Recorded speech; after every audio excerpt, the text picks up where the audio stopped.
கல்யாணம் நடந்ததுக்கு அப்புறம் கல்யாண பரிசை எல்லாரும் கல்யாணம் பண்ணிக்கிட்டவங்களுக்கு தான் கொடுப்பாங்க.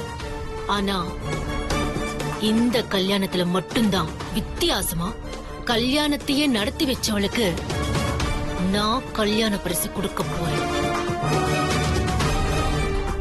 எங்க கல்யாணத்தை நடத்தி வச்ச வெண்ணிலாவை ஒரு பெரிய சிக்கல்ல சிக்க வச்சு மாமா வாயாலேயே இந்த வீட்டை விட்டு வெளியே போன்னு சொல்ல வைக்கிறேன். அவளை அவ கையாலேயே அறுத்துக்க வைக்கணும், வலிக்காமையா அறுக்கணும்.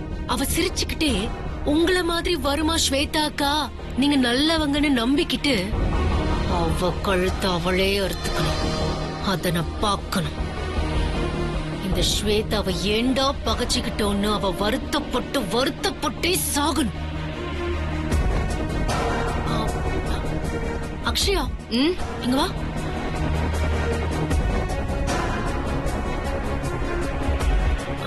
என்ன சொன்ன நீ? புலி வந்து பூனையா மாறிடுச்சா? அது எப்படி மாறும்? புலி என்ன பண்ணும் தெரியுமா? புரியல ஸ்வேதா. புரியல? நான் புரிய வைக்கிறேன். புலி என்னைக்குமே ஒரு விலங்க ரொம்ப தூரத்துல இருந்து தாக்காது. ஏன்னா புலியால ஒரு மான் அளவுக்கு ரொம்ப தூரம் வேகமா ஓட முடியாது. வேகமா ஓடும், ஆனா கொஞ்சம் தூரம் தான் ஓடும். அதனால புலி ஒரு விலங்க தாக்கணும்னா அத்தனை திட்டம் போடும். மெதுவா பதுங்கி பதுங்கி தரையோட வரும். விலங்குகள் கூட்டமா இருக்கிற இடத்தை நோக்கி போகும். விலங்குகளோட மோப்ப சக்தி அதிகம். அதனால தன்னோட வாசனை காத்துல போயிடக்கூடாதுன்னு காத்து வீசுற திசைக்கு எதிராதான் புலி நடந்து போகும். அது கொஞ்சம் கொஞ்சமா கிட்ட போனதுக்கு அப்புறம் பதுங்கி பதுங்கி முன்னேறும். புலியால தாக்க முடியுங்கிற எல்லைக்கு போனதுக்கு அப்புறம் பாஞ்சு போய் ஒரே தாக்க. கழுத்தை கடிச்சு ரத்தத்தை உறிஞ்சு உயிர் எடுக்கும். மத்த விலங்குகள் எல்லாம் செதறி ஓடும். அதுக்கப்புறம் கொன்ன விலங்க அப்படியே வச்சுட்டு அந்த புலி ஒரு பார்வை பார்க்கும் பாரு. எந்த விலங்கும் கிட்ட போகவே போகாது. கிட்டத்தட்ட அரை நாள் கழிச்சுதான் அந்த விலங்கியே தொடும். அது வரைக்கும் புலிக்காக அந்த எரை காத்துக்கிட்டு இருக்கும். மத்த விலங்குகள் எல்லாம் கிட்ட கூட போகாது. இப்ப தெரியுதா புலியோட தாக்குற ஸ்டைல? அது மாதிரிதான் இந்த ஸ்வேதாவும். நான் திட்டம் போடுற ஒவ்வொரு விஷயத்தையும் நடத்திருக்கேன். ஏன்னா பின் வாங்குறது எனக்கு சுத்தமா பிடிக்காது. ஸ்வேதா, மாஸ்டர் பிளான பத்தி கேள்விப்பட்டிருக்கேன். ஆனா நீ பிளான் பண்றவங்க எல்லாரை விட கிராண்ட் மாஸ்டர் மாதிரி பிளான் பண்ணிருக்க. இப்படிலாம் பிளான் பண்ண முடியுமா? இத்தனை நாளா நீ செஞ்சதெல்லாம் நாங்களும் நம்பிட்டோம். உனக்கு உடம்பு சரியில்லை, சீக்கிரம் சரியாகணும்னு கவலையோட பேசிட்டு இருந்தோம் தெரியுமா ஸ்வேதா? நீங்களே கண்டுபிடிச்சா மத்தவங்க எல்லாம் கண்டுபிடிக்க மாட்டாங்களா என்ன? எது நிஜம் எது நடிப்புன்னு கண்டுபிடிக்கவே கூடாது. அதான் ஸ்வேதா. அந்த வெண்ணிலாவ என் பக்கத்துல வந்து நின்னதும் அவளை கட்டி பிடிச்சு ஓவரா நடிக்க வேண்டியதாயிடுச்சு. அப்போதான் நான் அவளை நம்ப வைக்க முடியும். இந்த வெண்ணிலா கிட்ட எல்லாம் இவ்வளவு தூரம் நடிக்க வேண்டிய அவசியம் எல்லாம் இல்ல. இருந்தாலும் டபுள் ஸ்ட்ராங்காவே நடிச்சிருக்கேன். இப்படி எல்லாம் பண்ணாதான் அந்த வெண்ணிலா எங்க கல்யாணத்தை நடத்தி வைக்கிறதுல ஸ்ட்ராங்கா இருப்பான். இந்த புடவை வேற உடம்பெல்லாம் புத்துது. கூரை புடவை அது இதுன்னு சொல்லி உயிர் எடுக்கிறான். அவளுக்காக இந்த புடவைய கட்டிக்கிட்டோன்னு நினைச்சாலே என் உடம்பெல்லாம் அப்படியே கூசுது. இரு நான் வரேன்.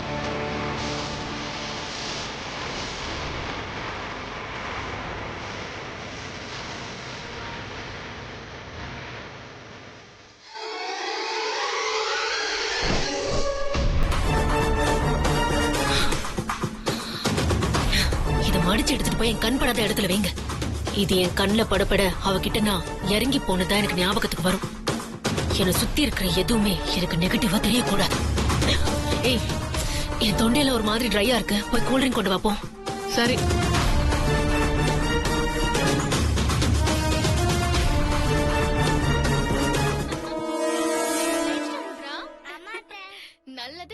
எப்பவுமே ஜெயிக்கும்.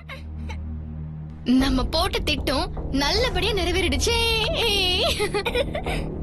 ஏ ருத்ரா, மொத்த பேரும் வீட்டுக்குள்ள ஏமாளிங்க. நடந்தது அத்தனையும் நெஜம்னு நம்பிட்டாங்க பாத்தியா? ஆமா அத்தை, நான் கூட எதிர்பார்க்கவே இல்ல. ஸ்வேதா ஆண்டி எப்படியாவது கண்டுபிடிச்சிருவாங்கன்னு நினைச்சேன். ஆனா உங்களுக்கு தெரியவே இல்லையே. நாம பண்றது நடிப்புன்னு தெரியாத அளவுக்கு தானே நம்ம எல்லா வேலையும் பண்ணிட்டு இருக்கோம். எதை பத்தி பேசுறாளுங்க இவளுங்க? ஒண்ணுமே புரியலையே. இப்ப வரைக்கும் நம்ம போட்ட எல்லா திட்டமும் கரெக்டா நடக்குது. அதே மாதிரி இனிமே எல்லா திட்டமும் நம்ம போட்ட மாதிரி தான் நடக்கணும். நடக்கும். ஸ்வேதாவுக்கு பெரிய பிரில்லியன்ட்னு நினைப்பு. வெண்ணிலா அண்ணிய கைக்குள்ள போட்டுக்கிட்டா இந்த கல்யாணத்தை நடத்திடலாம்னு நினைச்சிட்டு இருக்கா. இந்த கல்யாணத்தை ஈஸியா நடத்த விட்டுருவோன்னு கனவு கண்டுட்டு இருக்கா. ஆனா அந்த கனவு கலைஞ்சு மொத்தமா பனால் ஆகும்போது ஸ்வேதா முகம் போற போக்க நினைச்சு ஒரே சிரிப்பா இருக்கு. அவ நினைச்ச மாதிரி கல்யாணம் நடக்காம நின்னுதான் போக போகுது. அது தெரியாம சீட்டு கட்டுல ஸ்வேதா கோட்டை கட்டிட்டு இருக்கா. அவ கட்டின கோட்டை அத்தனையும் ஒரே ஒரு ஊது ஊதுனா கலைஞ்சு தரையில விழப்போகுது. இது தெரியாம ஓவரா சீன் போட்டுட்டு இருக்கா. ஏ ருத்ரா, இந்த ஸ்வேதா உண்மையிலேயே லூசுதானா? நான் கூட கொஞ்சம் புத்திசாலியா இருப்பான்னு நினைச்சேன். வெண்ணிலா அண்ணி சத்தியம் பண்ணதெல்லாம் நெஜம்னு நம்பிட்டு இருக்கா. அதை விடு, நீ வீட்டை விட்டு ஓடி போனியே அத கூட நெஜம்னு நம்பிட்டு இருக்கா. அப்படியா அத்தை? அதையும் நம்பிட்டாங்களா? ஆமா, அத நம்பிட்டு தானே திருட்டு மொழி முழிச்சிட்டு இருந்தா. நீ வந்ததும் தான் அவளுக்கு முகமே மாறுச்சு. இல்லனா ஸ்வேதா ஏதோ பண்ணிதான் நீ போயிட்டன்னு எல்லாரும் பழைய அவ மேல போட்டிருப்பாங்கல்ல. ஓஹோ, இன்னைக்கு கூட என்னாச்சு? நம்ம பிளான் தானே கரெக்டா நடந்துச்சு. நலங்கு ஒழுங்கா நடக்க கூடாதுன்னு நினைச்சோம். வெண்ணிலா அண்ணி அப்படி இப்படின்னு நலங்கு நடத்தினா கூட நம்ம போட்ட பிளான் தானே நடந்துச்சு.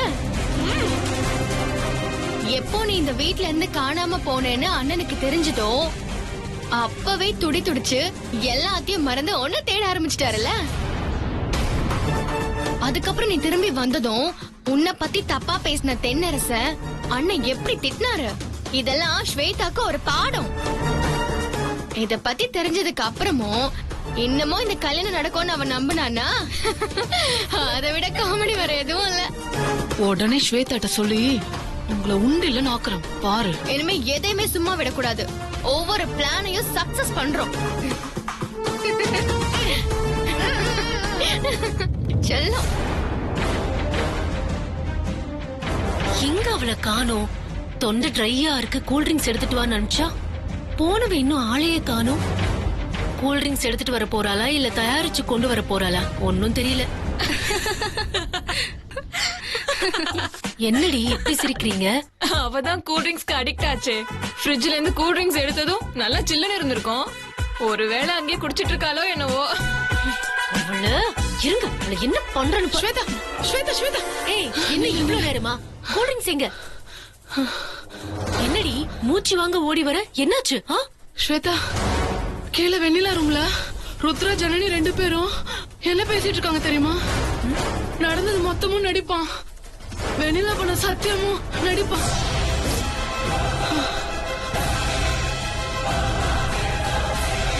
ஏய், லூசு மாதிரி பேசாத, அருவி கெட்டத்தனமா உளராதிப்போம். நீ இருக்கிறத தெரிஞ்சு அவங்க 2 பேரும் காமெடியா பேசிருப்பாங்க. ஸ்வேதா, சொன்ன நம்பு. அவங்க ரொம்ப சீரியஸா பேசிட்டு இருக்காங்க. பயங்கரமா சிரிக்கிறாங்க.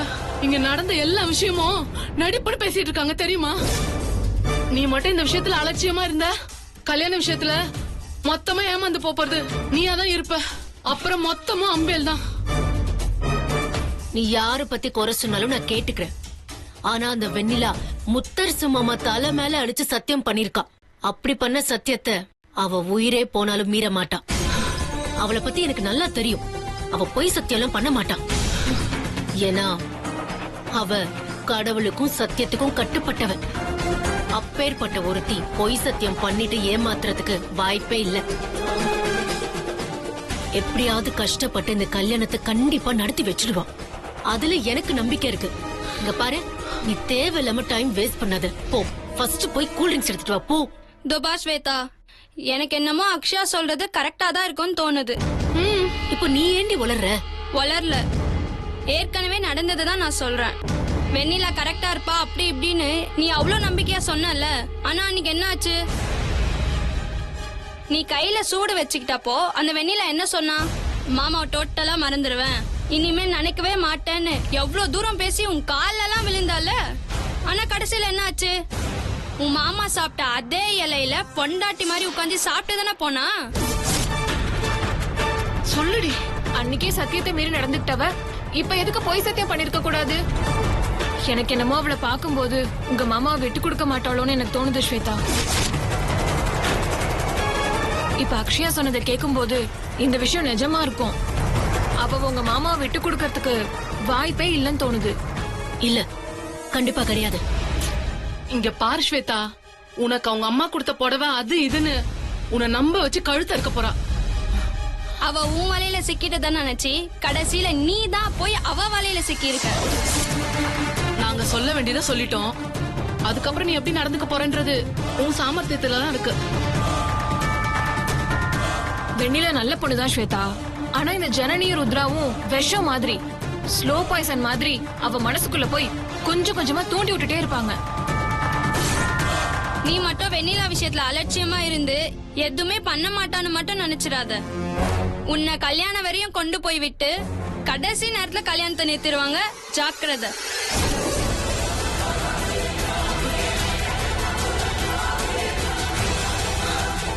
கொஞ்ச நேரத்துல தெரிஞ்சிடும் யார் லூசு யார் சரின்னு. என்ன நடக்குதுன்னு நேர்ல பார்த்து தெரிஞ்சுக்கலாம்.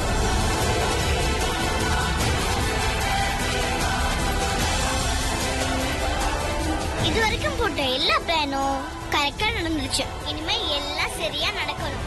எல்லாம் அவங்க கையில தான் இருக்காங்க. இப்ப நாம நடிச்சு ஏமாத்தின மாதிரியே எப்பவும் ஏமாத்தணும். அதேதான். யாரை ஏமாத்த பாக்குறீங்க?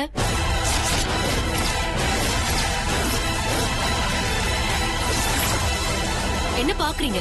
திடீர்னு நீங்க பேசிக்கிட்டு இருக்கும்போது நான் உள்ள வருவேன்னு நீங்க நினைக்கலையா? சொல்லுங்க, இப்போ 2 பேரும் என்ன பேசிக்கிட்டு இருந்தீங்க? நீங்க என்ன பேசிக்கிட்டு இருந்தீங்கன்னு நான் சொல்லவா? சொல்லவா? நாங்க என்னமோ பேசிட்டு இருந்தோம். அத பத்தி உங்களுக்கு என்ன?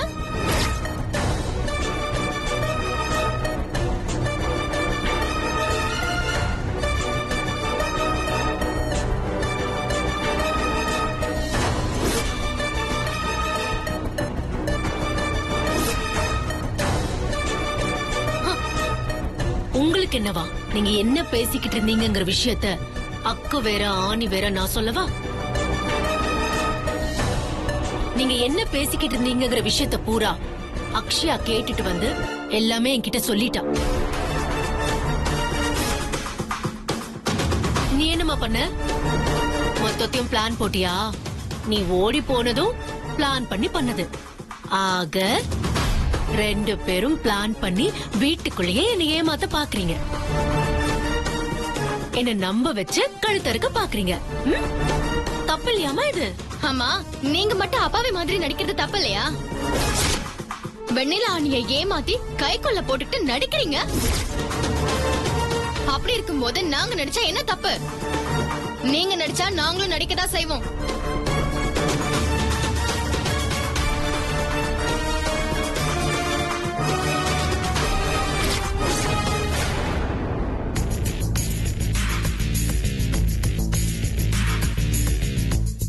நீ இப்படி எல்லாம் பேசினா நான் மொத்தமா நம்பிடுவேன்னு நினைச்சிட்டியா? என் ஃப்ரெண்ட் இங்க வருவா, அந்த நேரமா பார்த்து நீங்க பேசுவீங்க. அதை கேட்ட உடனே அவ என்கிட்ட வந்து சொல்லுவா. இதெல்லாம் உண்மைன்னு நான் நம்பி உங்ககிட்ட வந்து கேட்பேன். சோ நான் வெண்ணிலாவுக்கு எதிரா ஏதாவது பேசுவேன். அதை எல்லாத்தையும் ரெக்கார்ட் பண்ணி வீடியோவா முத்தரசன் மாமாவுக்கு போட்டு காமிச்சு என்ன காலி பண்ணலான்னு பாக்குறீங்க. அதானே உங்க பிளான்? இத கூட புரிஞ்சுக்க முடியாத அளவுக்கு என்ன முட்டாளா நினைச்சிட்டீங்களா? என்ன முழிக்கிறீங்க? ஸ்வேதா எப்பவுமே வாய் ஜாலத்துக்கு மட்டும் கில்லாடின்னு நினைச்சிடாதீங்க. செயல்லையும் கில்லாடிதான்.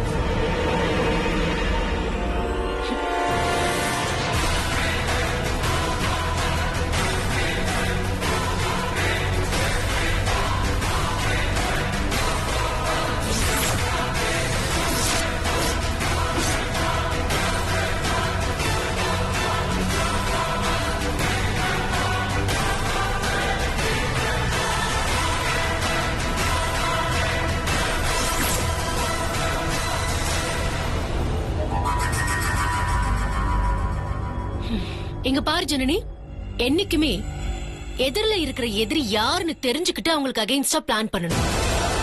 எதிரில இருக்கிறது ஸ்வேதான்னு மறந்துட்டு இதெல்லாம் பண்ணீங்க, நீங்க தான் கடைசியில முட்டாளாவீங்க. இதெல்லாம் எனக்கு சின்ன குழந்தைங்க விளையாட்டு மாதிரி. போய் வேற நல்ல விளையாட்டை யோசிச்சுட்டு வந்து அப்புறமா என்கிட்ட விளையாடுங்க. என்ன ஜெயிக்கிறதுக்கெல்லாம் ஒருத்தர் பிறந்து வரணும். ஏய், இதுல இருக்கிறத டெலீட் பண்ணு.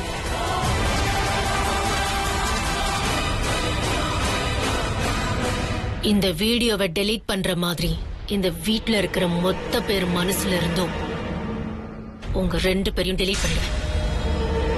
அந்த அளவுக்கு போக வேணான்னு பாக்குறேன். ஜாக்கிரதையா இருங்க.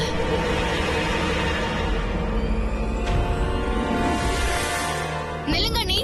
அண்ணி, உங்ககிட்ட நான் ஒரு முக்கியமான விஷயம் பேசணும். என்ன ஜனனி, எதுவா இருந்தாலும் அப்புறம் பேசிக்கலாம். ஐயோ இல்ல அண்ணி, இது அப்புறம் பேசுற விஷயம் எல்லாம் கிடையாது. விட்டா உங்களை இந்த வீட்டை விட்டு ஒரேடியா கிளப்பிடுவாங்க. இது உங்க வாழ்க்கையே மாத்திர விஷயம். தயவு செஞ்சு இத ஒரு நிமிஷம் கேளுங்க. ஸ்வேதா உங்ககிட்ட பேசுறது பழகுறது அத்தனையும் பொய். எதுக்காக ஜனனி இப்படி எல்லாம் பேசுற? ஸ்வேதா அக்கா நல்லவங்க தான். நீ தள்ளு, வழி விடு. இத சொல்ற உங்களுக்கே சிரிப்பு வரல? இத பாருங்க அண்ணி, அவங்க பழைய மாதிரி நடிச்சு உங்களை ஏமாத்துறாங்க. அந்த நடிப்பை நீங்களும் உண்மைன்னு நினைச்சு ஏமாந்து சத்தியம் வேற பண்ணிட்டீங்க. இப்ப என்னடானா, நாங்க எவ்வளவு சொல்லியும் சத்தியம் தான் பெருசு, மாமா மேல சத்தியம் பண்ணிட்டேன் அப்படின்னு சொல்லி பிடிவாதமா இருக்கீங்க. ஸ்வேதா மாதிரி ஒரு ஆளு எப்பவாவது திருந்துறதுக்கு வாய்ப்பு இருக்கா? நீங்களே சொல்லுங்க. அவளா திருந்தவே மாட்டா, திருந்தாத ஜென்மம். திருந்திட்ட மாதிரி உங்ககிட்ட நடிக்கிறான்னா ஏதோ உங்களை சுத்தி சதி வலை பின்றான்னு அர்த்தம். அதுல நீங்க மாட்டிக்க கூடாதுன்னு தான் நான் இவ்ளோ பேசுறேன். கண்டிப்பா இது ஒரு பெரிய பிரச்சனை ஆகும் அண்ணி. தயவு செஞ்சு சொல்றேன், அவளெல்லாம் நம்பாதீங்க அண்ணி. அவளை நம்பி நீங்க இந்த கல்யாணத்தை நடத்தி வச்சீங்கன்னா கடைசியில உங்களுக்கு தான் அண்ணி ஆபத்து. தயவு செஞ்சு யோசிங்க அண்ணி. என்ன ஜனனி, நான் ஒரு ஆளுன்னு மதிச்சு ஸ்வேதாக்கா என் முன்னாடிலாம் வந்து நடிக்கணுமா? தள்ளிடி வெண்ணிலான்னு தள்ளி விட்டா நான் போய் ஒரு மூலையில தள்ளி நிக்க போறேன். அதை விட்டுட்டு ஸ்வேதாக்கா என்ன காலி பண்ணி காரியத்தை சாதிக்கணும்னு எந்த அவசியமும் இல்ல. உங்களுக்கு நிஜமாவே உங்களோட பவர் என்னன்னு உங்களுக்கே தெரியாது. நீங்க மனசு வச்சா மட்டும்தான் அவங்க கல்யாணம் நடக்கும். அத தெரிஞ்சுக்கிட்டு தான் ஸ்வேதா உங்களை பகடக்காயாக்கி காய் நகர்த்துறாங்க. அது தெரியாம இருக்கதா இப்ப வரைக்கும் அவங்க உங்ககிட்ட நடிக்கிறாங்க அண்ணி. இங்க பாரு ஜனனி, இப்பதான் ஸ்வேதாக்கா நீயும் ருத்ராவும் இந்த கல்யாணம் நடக்க விடாம பண்ணிடுவீங்கன்னு என்கிட்ட பயந்து பேசினாங்க. இப்ப நீ என்கிட்ட வந்து பேசுறத பாக்கும்போது அது நிஜம்தான்னு தெரியுது. எதுக்காக அவங்கள பத்தி தேவையில்லாததெல்லாம் சொல்லி இந்த கல்யாணத்தை நீ நிறுத்த பாக்குற? நான் செஞ்சு கொடுத்த சத்தியம் சத்தியம்தான். அதை என்னால மீற முடியாது. நீ மட்டும் இல்ல, யாரு என்ன சொன்னாலும் அதுல இருந்து நான் மாறவே மாட்டேன். உன் அண்ணன் கல்யாணம் நல்லபடியா நடக்கணும்னா கொஞ்சம் அமைதியா தான் இருக்கணும். போ விடல சித்தி. ஸ்வேதா ஆண்டிய பத்தி உனக்கு தெரியாதா? அவங்க எவ்வளவு கெட்டவங்கன்னு தெரிஞ்சிருந்தோம் ஏன் இப்படி பண்ற? அப்படி யார பத்தியும் தப்பா சொல்லக்கூடாது. ரொம்ப தப்புடா அது. தப்பு இல்லங்கிறீங்களே, அவங்க பண்ற தப்பு என்னன்னு அவங்க வயல நான் சொல்ல வைக்கட்டுமா? அப்பா அவங்க திட்டம் என்னன்னு நீங்க தெரிஞ்சுக்கலாம். ஓகேவா? என்ன ஜனனி, என்னென்னமோ பேசுற? ஒண்ணுமே இல்ல. நீங்க மட்டும் உங்க ரூமுக்குள்ள இருக்கிற கட்டிலுக்கு அடியில படுத்துக்கோங்க. ஸ்வேதாவோட கோவத்தை தூண்டி விட்டு அவ வாயாலே நடந்த உண்மை அத்தனையும் சொல்ல வைக்கிறேன். அதுக்கப்புறம் அவளோட சுயரூபம் என்னன்னு உங்களுக்கு தெரிஞ்சிடும். யோசிக்காதீங்க அண்ணி, இது உங்களுக்கு ஒரு ரொம்ப பெரிய சான்ஸ். அவ மட்டும் இந்த கல்யாணம் நடக்கணும், நான் நல்ல விதமா பழகுறேன், திருந்திட்டேன் அப்படின்னு சொன்னானா அவ நல்லவன் அர்த்தம். ஆனா ஸ்வேதாக்கு நீங்க மறைஞ்சிருக்கிறது தெரியவே கூடாது.